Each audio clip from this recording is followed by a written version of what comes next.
नमस्कार। मैं संगीता गिल आज आपके सामने हूँ कुछ लाइनों के साथ, जो एक ऐसे रिश्ते के बारे में है जो बहुत गहरा है, जिसे शायद हम कभी एक्सप्रेस नहीं कर पाते।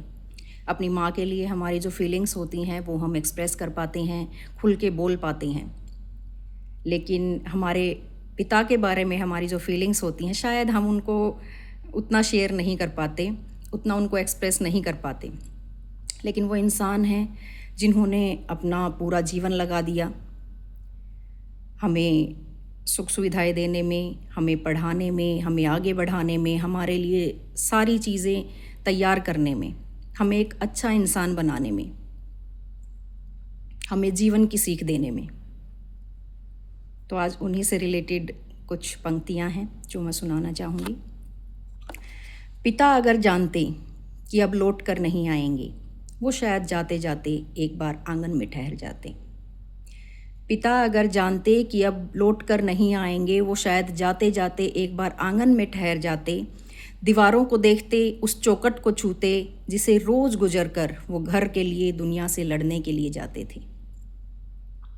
फिर बच्चों के पास आकर धीरे से सिर पर हाथ रखते और मुस्कुरा कर कहते, अब तुम ही घर संभालना, अब तुम ही घर संभालना।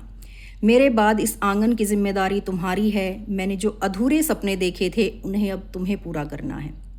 पिता शायद अपनी जेब टटोलते, पिता शायद अपनी जेब टटोलते, कुछ पुराने नोट निकालकर बच्चों की हथेली में रख देते और कहते, ज़्यादा तो नहीं है पर ज़रूरत में काम आ जाएगा, ज़्यादा तो नहीं है पर ज़रूरत में काम आ जाएगा। फिर एक लंबी नज़र से पूरे घर को देखते, उस रसोई को, उस कमरे को जहाँ उनकी पूरी ज़िंदगी चुपचाप बीत गई, और जाते जाते बस इतना कह जाते, अगर कभी मेरी याद आए तो रोना मत, बस इतना समझ लेना कि तुम्हारा पिता तुम पर बहुत गर्व करता था, कि तुम्हारा पिता तुम पर बहुत गर्व करता था। ये वो फीलिंग्स हैं जो एक पिता अपने परिवार के लिए, अपने बच्चों के लिए एक्सप्रेस करना चाहते हैं। धन्यवाद।